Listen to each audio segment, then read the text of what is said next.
Hello friends, कैसे हो आप सभी लोग। आई होप कि सभी बहुत अच्छे होंगे। तो जैसा कि हमारी सीडीपी की क्लासेस चल रही हैं, जो कि सीटेट आपका 2024 में 21 जनवरी को एग्जाम होने वाला है, उसके लिए सीडीपी की थ्योरी चल रही है। सीडीपी की थ्योरी में हमने कल पढ़ी थी स्पेशल चाइल्ड वाली जो क्लास थी, स्पेशल चिल्ड्रन कौन से होते हैं, विशिष्ट बालक कौन से होते हैं, उनके बारे में डिस्कस किया था। उसी प्रकार से आज हम ऐसे बालकों के बारे में डिस्कस करने वाले हैं जो क्रिएटिव बालक होते हैं, क्रिएटिव चिल्ड्रन होते हैं। एक प्रकार से इन्हें सृजनात्मक बालक कहा जाता है। तो ऐसे बालक जो सृजनात्मक बालक होते हैं वो किस प्रकार के होते हैं और किस प्रकार से अपने समूह से भिन्न होते हैं। सामान्य बालक होते हैं जो नॉर्मल चिल्ड्रन होते हैं, उनसे जो सृजनात्मक बालक होते हैं वो किस प्रकार से भिन्न होते हैं और किस प्रकार से उनके विकास की गति होती है और किस प्रकार से वो चीज़ों को सीखते हैं। तो सबसे पहले सृजनात्मकता का अर्थ देखते हैं कि जो सृजनात्मकता होती है वो किस चीज़ को कहा जाता है। सृजनात्मकता से रिलेटेड एक या दो क्वेश्चन आपके सीटेट के पेपर फर्स्ट और पेपर सेकंड में कहीं ना कहीं देखने को हर साल मिलते हैं। प्रीवियस ईयर का कोई भी क्वेश्चन पेपर आप उठा के देखेंगे तो क्रिएटिविटी से कोई ना कोई क्वेश्चन जरूर पूछा जाता है। मोस्ट इंपॉर्टेंट चैप्टर है आप लोगों के एग्जाम के लिए। आई होप कि जो चीज़ें आपको समझाई जाएंगी वो बहुत अच्छे से समझ में आएंगी। फिर भी अगर किसी को किसी प्रकार का कोई भी डाउट रह जाता है तो कमेंट बॉक्स में जरूर मेंशन कीजिएगा। सृजनात्मकता का सबसे पहले अर्थ देखते हैं। जो सृजनात्मकता होती है वो किस चीज को बोलते हैं। तो सृजनात्मकता का शब्द को अंग्रेजी में क्रिएटिविटी का हिंदी रूपांतरण है। यानी जो सृजनात्मकता होती है उसे अंग्रेजी भाषा में क्रिएटिविटी बोला जाता है। क्रिएटिविटी का ही हिंदी रूपांतरण सृजनात्मकता होता है।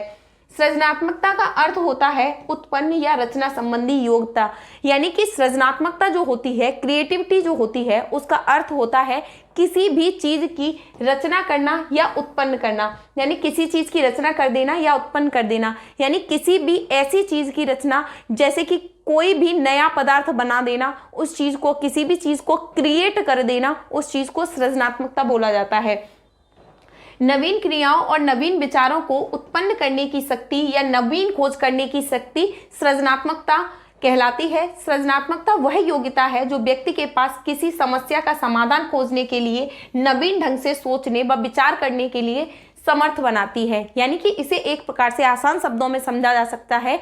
जो क्रिएटिविटी होती है उसका अर्थ होता है कोई भी ऐसी चीज, कोई भी ऐसी रचना जिसे हम अपने विचारों से, अपनी थिंकिंग से एक नया रूप दे सकते हैं। उसे, जैसे कोई भी पुरानी चीज है उसे तोड़कर नई बना सकते हैं, या फिर कोई भी ऐसी चीज जो खराब हो गई है उसे जोड़कर कोई नया उत्पाद बना देना, या किसी भी चीज की नवीन रचना करना, नवीन चीजें क्रिएट करना। ये सारी चीजें किस में आएंगी? क्रिएटिविटी में आएंगी। किसी समस्या का समाधान करना, यानी ऐसी कोई प्रॉब्लम जिसका आप अच्छे से समाधान कर सकते हैं, ऐसा कोई क्वेश्चन जिसका आंसर आप बहुत अच्छे से अपनी सोच के द्वारा, अपनी क्रिएटिविटी के द्वारा लगा सकते हैं। आर्ट में निपुण हो सकते हैं किसी चीज की, यानी किसी भी प्रकार की कोई भी नवीन रचना का निर्माण करना ही सृजनात्मकता कहलाता है। सृजनात्मकता और रचनात्मकता दोनों एक ही वर्ड होते हैं, जिसे इंग्लिश में क्रिएटिविटी कहा जाता है। अर्थात प्रचलित ढंग से चिंतन करने, विचार करने तथा कार्य करने की अमूर्त योग्यता को ही सृजनात्मकता कहा जाता है। यानी कि किसी भी चीज को, जो चीजें नॉर्मल लोग कर रहे हैं, उनसे ज्यादा चिंतन करना, विचार करना और कार्य करने की जो अमूर्त योग्यता होती है, ऐसी योग्यता जो बहुत ही स्पेशल होती है, उस चीज को ही क्रिएटिविटी बोला जाता है, उस चीज को ही सृजनात्मकता बोला जाता है। उसके बाद है जो सृजनशील बालक होते हैं। यानी हमें कैसे पता चलेगा कि ये बालक क्रिएटिव बालक है या नहीं है, सृजनशील बालक है या नहीं है। यानी जो सृजनशील होता है उसी को क्रिएटिविटी बोला जाता है। तो क्रिएटिविटी जो होती है, जो सृजनशील बालक होते हैं, उनमें क्या क्या विशेषताएं पाई जाती हैं, ऐसे बालकों के बारे में डिस्कस करेंगे। तो सृजनशील बालकों में निम्नलिखित प्रकार की विशेषताएं पाई जाती हैं। कैसे पता चलेगा कि एक बालक सृजनशील है, एक बालक रचनात्मकतावादी है या नहीं है। तो सृजनात्मक बालकों में मौलिकता पाई जाती है। अर्थात इन बालकों में कल्पना और चिंतन करने की क्षमता होती है। यानी जो सृजनशील बालक होते हैं इनमें मौलिकता पाई जाती है। इन बालकों में किसी भी चीज़ को लेके ये कल्पना करते रहते हैं, अच्छे अच्छे विचार करते रहते हैं। उनकी चीज़ों के बारे में, नई चीज़ें बनाने के लिए अपने दिमाग में कुछ ना कुछ चीज़ें सोचते रहते हैं। तो ऐसे बालक किस में आएंगे? सृजनशील बालकों में आएंगे। सृजनशील बालकों में बुद्धि लब्धि उच्च पाई जाती है। यानी जो सृजनशील, जैसे विशिष्ट बालक होता है, उसमें बुद्धि लब्धि या तो नॉर्मल चाइल्ड से अच्छी हो सकती है या फिर उनसे खराब हो सकती है। लेकिन जो क्रिएटिविटी वाले बालक होते हैं, जो सृजनशील बालक होते हैं, उनमें जो बुद्धि लब्धि होती है, उनका जो IQ लेवल होता है वो उच्च होता है, यानी हाई लेवल का होता है। ये बालक किसी विषय को सरलता से समझ लेते हैं, यानी जो सृजनशील बालक होते हैं उनमें ऐसी एब्जॉर्ब करने की क्षमता होती है कि उन्हें अगर कोई भी चीज़ समझाई जाए तो उसे बहुत जल्दी ग्रहण कर लेते हैं, इमिटेशन के माध्यम से हो या सीखने के माध्यम से हो। सृजनशील बालक एक स्पेशल चाइल्ड होते हैं जो कि किसी भी चीज़ को समझने में उन्हें ज़्यादा टाइम नहीं लगता, बहुत जल्दी समझ लेते हैं और बहुत अच्छे से समझ लेते हैं। सृजनशील बालक कोई भी कार्य सूझबूझ के साथ करते हैं, यानी वो किसी भी कार्य को जब करना स्टार्ट करते हैं तो उसके लिए बहुत ज़्यादा सूझबूझ लगाते हैं कि ये कार्य हम इस प्रकार से करेंगे तो बहुत बेटर तरीके से हो जाएगा, यानी एक प्रकार से उस क्रिएटिविटी के लिए पहले प्लानिंग करते हैं, उसके बाद उस कार्य को करते हैं ताकि कार्य में कोई भी एरर या कोई भी मिस्टेक्स ना रहे। सृजनशील बालकों में क्रियाशीलता अधिक होती है, ये बालक हमेशा किसी न किसी कार्य में लगे रहते हैं, यानी जो सृजनशील बालक होते हैं उनमें क्रिएटिविटी पाई जाती है। वो किसी भी कार्य को करने के लिए, यानी ऐसा नहीं होता कि वो फालतू टाइम वेस्ट करते हो, किसी न किसी कार्य को करने के लिए वो तुरंत तत्पर रहते हैं।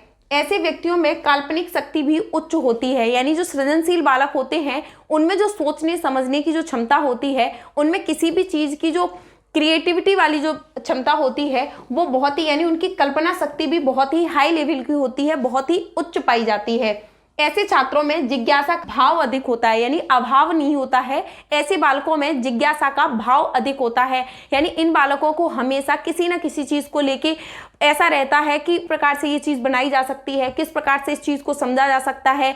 हर चीज़ के लिए कुछ ना कुछ चीज़ें पूछते रहते हैं। तर्क वितर्क करने की जो क्षमता होती है ये किसमें, क्रिएटिविटी वाले बालकों में बहुत ज़्यादा पाई जाती है।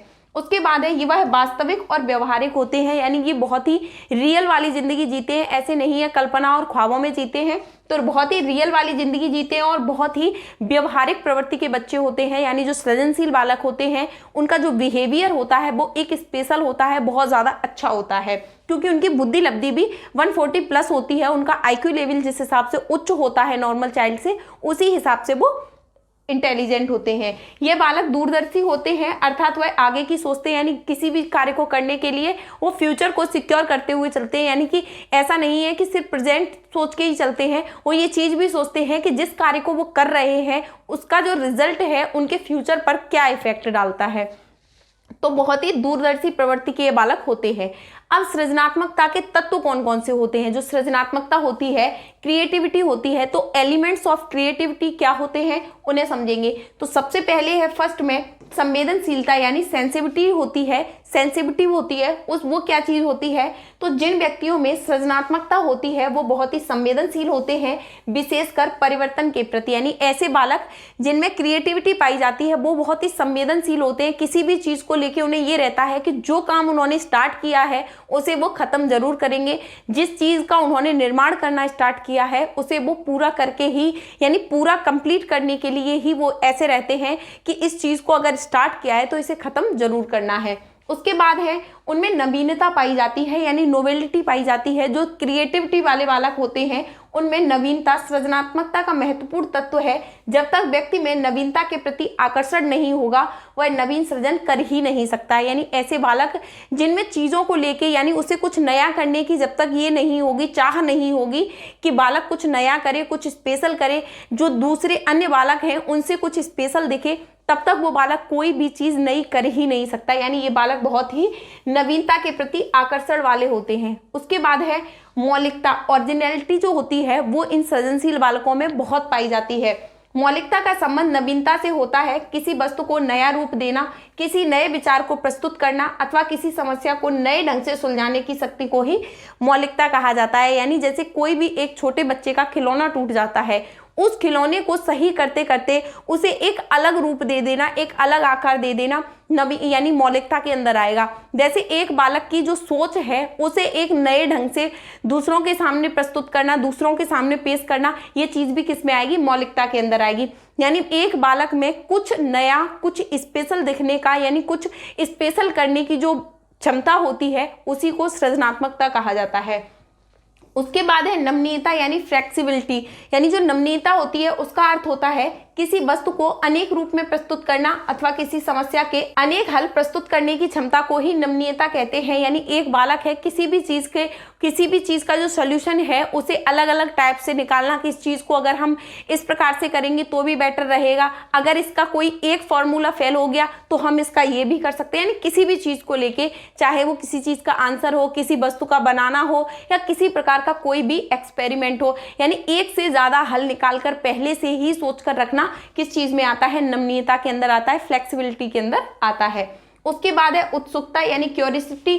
जिन व्यक्तियों में किसी ना किसी कार्य को करने की उत्सुकता होती है वह व्यक्ति काफी जिज्ञासु होता है। यानी ऐसे बालक बहुत ज्यादा उत्सुक होते हैं, जिनमें कुछ नया करने की चाह होती है। वो बालक ऐसे होते हैं हर चीज के बारे में जानकारी रखने वाले होते हैं और काफी जिज्ञासु प्रवृत्ति के होते हैं कि हर चीज के बारे में उन्हें नॉलेज हो जाए, ताकि वो जो कार्य करने वाले हैं, जो चीजें करने वाले हैं, वो सारी चीजें एक तरीके से, स्पेशल तरीके से कर पाए।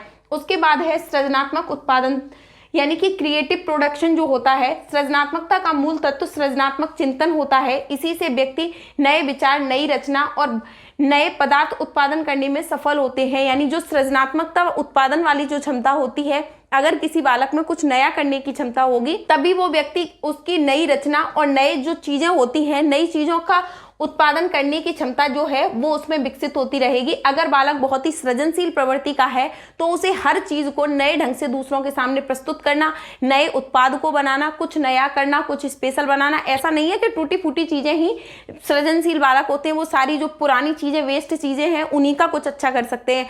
यानी उनमें ये चीज रहती है, वो इतने जिज्ञासु प्रवृत्ति के होते हैं, इतने उत्सुक होते हैं कि वो चीजों को कुछ नया करने की हमेशा सोचते रहते हैं कि इस चीज को हम इस तरीके से कर लेंगे। पुरानी चीजें ही नहीं है, उनके माइंड में जो थॉट आए तो वो सोचते हैं कि हम एक कार्य और करके देखते हैं, देखिए ये जो कार्य हम करने वाले हैं, या किसी चीज का जैसे एक्सपेरिमेंट ले लेते हैं कि ये करने वाले हैं, देखते हैं इसके बाद क्या होता है, देखते हैं कि हम अच्छे से कर पाते हैं या नहीं कर पाते हैं। तो ऐसे बालक जितने भी होते हैं जिनमें कुछ नया, कुछ स्पेशल करने की जो क्षमता होती है, वो बालक सृजनशील बालक होते हैं।